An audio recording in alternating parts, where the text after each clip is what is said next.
exotic, take some heat.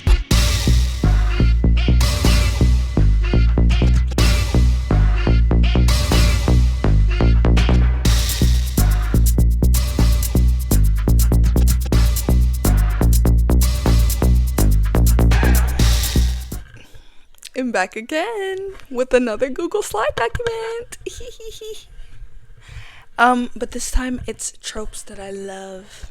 And why? I'm very excited about this one because I love to talk about tropes that I love. Lovey, love, love, love.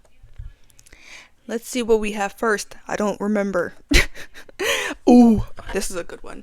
Arranged marriage. I love arranged marriage, guys. I really do. I really do. It's like the progression from being strangers, maybe to even rivals, like you guys are beefing, to lovers. Like, I love that. I think it's just so fun.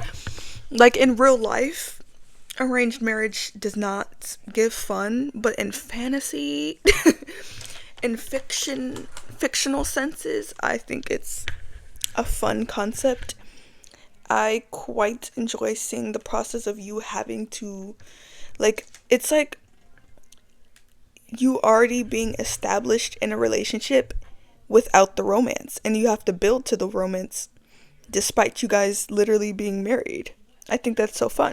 It can be quite angsty, quite dramatic, and there's usually some form of miscommunication at some point. The only time I would allow miscommunication for real, because I don't know, I think it makes sense. Like, you guys are strangers essentially.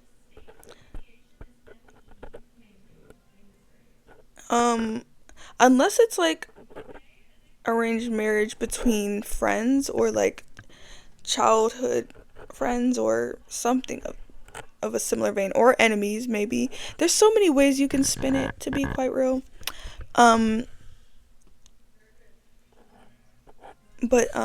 yeah, there's just a lot of drama. There's just so much you can do with it, and I think it's very fascinating, very interesting to see different ways in which people spin this trope. Omegaverse. I love Omegaverse. Bitch, Omegaverse is feral. Like feral. And I think that's so fun sometimes. Sometimes when I'm really craving something unhinged, I turn to ABO. Because it's truly unhinged, truly feral. I love the concept of scents and pheromones, because I'm quite a scent driven person as well. I really truly value a good scent. Like, I'm very sensitive to smells, so I prefer very light, clean, airy scents. And I'm very sensitive to smells, so a lot of strong smells, whether they're good or bad, really bother me. So maybe I would not survive in the Omegaverse, because since I'm sensitive to smell, I don't know if that would work out for me. But I like the idea of, like, your partner being the one who you love their scent the most, you know? And I like the dynamics because it's fun. It's a little, it can be problematic, I will say. Because sometimes ABO can feel quite adjacent to misogyny, and I don't love that. I do not love that.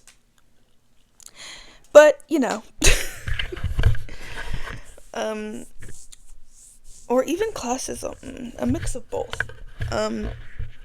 But yeah, it does create a lot of drama as well between the secondary genders. There's a lot of drama, a lot of mess.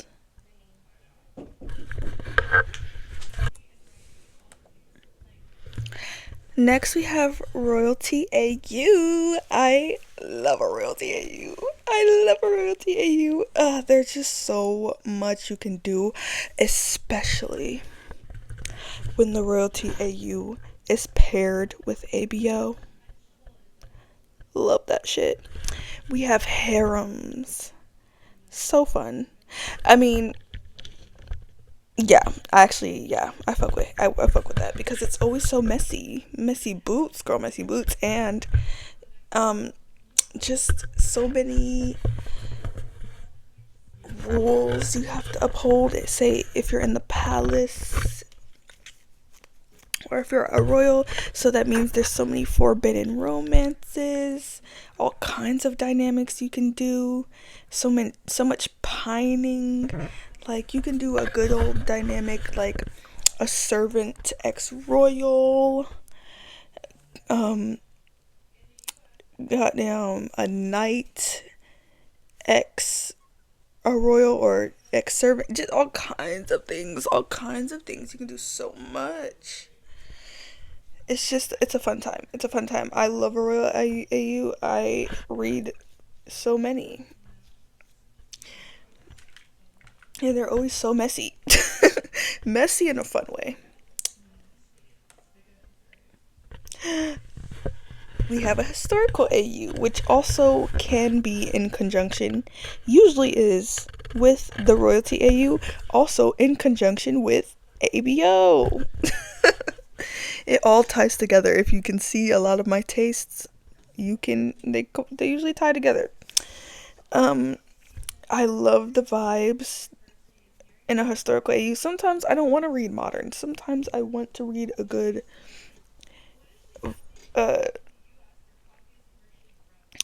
historical AU, but like especially when it's tied in with fantasy, because you know MDZS is technically like historical, but it's also a fantasy. So once you mix those two together, it creates something beautiful. You know, it's magical. There's so much angst because you know in different times there was just a different society, different things, different customs. It also depends on whatever culture is being represented. Like it's all kinds of stuff. The fashion. It's a good time. Childhood friends to lovers or just friends to lovers. Either or. I really like both of them. Especially childhood friends to lovers. I just feel like it can be pretty wholesome. Now, not all the time. It can also this like trope or dynamic can also be quite angsty, quite messy, but it also can be fluffy, and it can be everything all at once, you know? And it's a dynamic for days. Dynamics for days. You can do all kinds of stuff. And it's a built-in relationship. Like, it might not inherently be romantic, but since you guys were friends, you already knew each other. You already know each other quite well, I would assume. And so, therefore, all you have to do is admit to yourself that you're in love. And there you have it, you know? And, yeah, it can get quite messy, because, like, usually it could be paired with, like, unrequited or, like, mutual pining. Or just, like a drunken confession. Like, there's so many ways you can spin it, which makes it so fun. Or if your friend has a partner and you find yourself realizing that you're in love with your friend. Just all kinds of things that you can do. It's a classic trope, classic dynamic. And it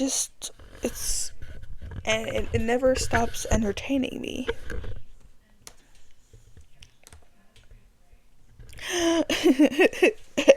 And brag.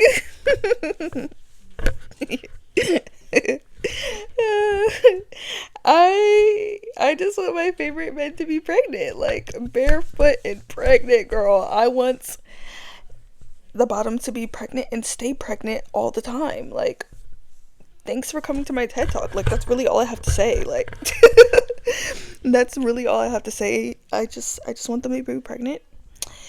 And that's okay, you know?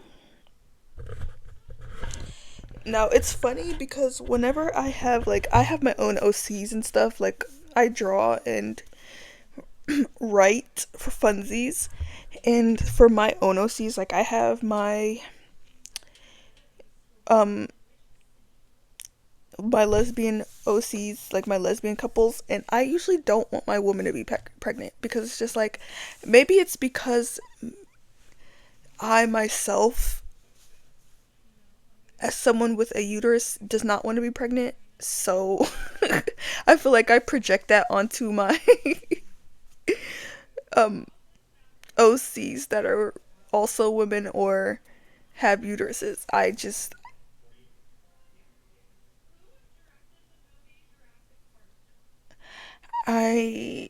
I don't I don't know. Maybe because like in real life, women are pregnant. Not only women, but mainly women are pregnant, and I just don't. In a fictional sense, I'm like, girl, I don't wanna put them through that. That is that kind of messed up to say. That instead I'll just put it on the on my guys. Ah, well, okay. I'm not against my women OCs being pregnant, but it would have to be in a gay way. Like, there's just no way. Well, I don't do. Okay, another side note. I'm rambling. I already know I'm rambling. But side note, I don't do hetero ships. I don't do hetero anything because, like, girl, I don't care about hetero stuff. I'm sorry. I don't. I mean, that's okay, though. That's okay. But I don't, so therefore, like,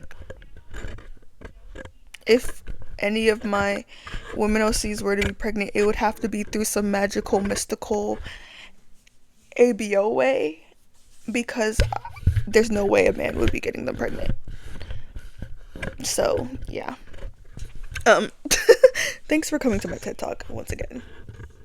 Moving on. Hurt comfort. Yeah. I know in my fanfiction tropes that I hate, I mentioned hurt no comfort, because I do hate that one. But I do love the opposite. I love hurt comfort.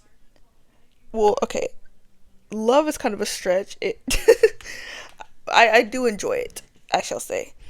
It can be very angsty, but it can also be fluffy because it's hurt, but yes, there's comfort. You know what I'm saying? Are you picking up what I'm putting down? Um, it can be wholesome. It can be wholesome. It can be wholesome. You know, if one character is going through, like, because I've read fics like this where, you know, one character is going through a lot, but then the other character is there to pick them back up and really help them and guide them through healing.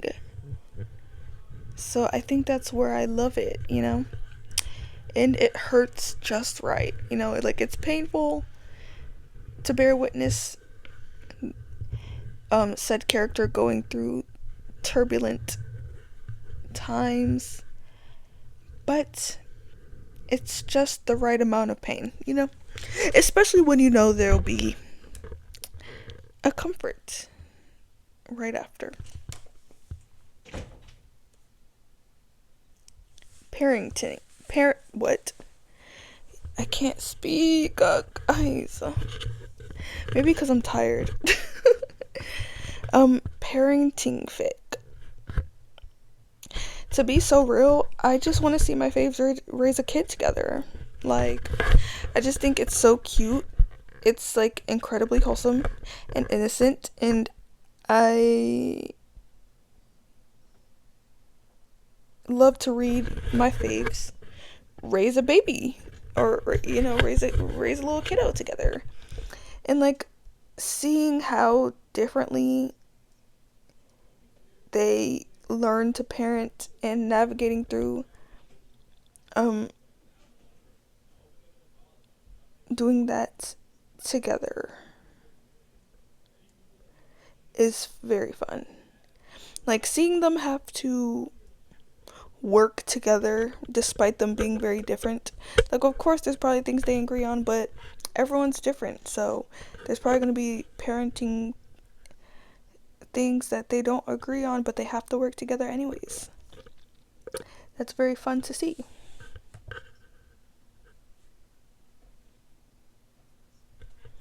Established relationship. I love an established relationship. I love an established relationship. I just feel like usually it's wholesome. There's no stress, you know? Like watching you like I don't have to watch them get together because they're already together. Now, it can be messy though. If it's established but then something goes wrong in the relationship, or maybe not even with the relationship, something can just go wrong in the world or just in their life that can turn into angst, but either way I still find it interesting. And there's just so much potential. Like, you can do anything. You can do anything. And I just, sometimes I just want to see my faves be cute together, without having to watch them watch the struggle of them pining and like confessing and stuff. Sometimes I just want to see them be together and be cute, Fantasy AU. I love a fantasy anything. The fantasy genre in general is something I love. There's unlimited possibilities. You can just do anything. You can just make up shit. Like, I love that. You can create all kinds of cool universes and world building, all kinds of cool stuff that you can do. You can create cool aesthetics for your characters and for their world and all kinds of stuff. And it feeds my whimsical spirit. I feel like I live my life in whimsy and joy. And I feel like fantasy AUs and fantasy genre really captures that for me. So yeah, I really, really, really enjoy a fantasy AU. Rivals to Lovers. Rivals to Lovers is fun. More so than Enemies to Lovers. Like, I do like Enemies to Lovers, but I just feel like Rivals to Lovers feeds me more. I think the fact that they're beefing over something kind of like stupid is funny. Whether it be their academic rivals or sports rivals or like a celebrity rival. I don't know. All kinds of stuff. I think it's funny and entertaining. And it's not that deep. So, because I feel like it's not that deep compared when you compare it to like enemies. Because it's like, if you're someone's enemy, it's a bit much. It's a bit more serious. And yeah, there's a lot of drama, a lot of pining, a lot of accepting that maybe you do actually like them and maybe even love them. There's a lot of tension. I love that part. The tension. There's a lot of tension. Like, it's a fun time. It's a fun time. Who doesn't like a good Rivals to Lovers, Oh my god. There's something crawling on my ceiling. And the fact that I can see it without my glasses is kind of scaring me. Anyways, that's besides the point. Oh wait, we're done. This is the last slide. Yeah, that's like the main tropes that I really love. There might be more, but I can't think of any more right now. But so far, that's what I've got. I hope you enjoyed.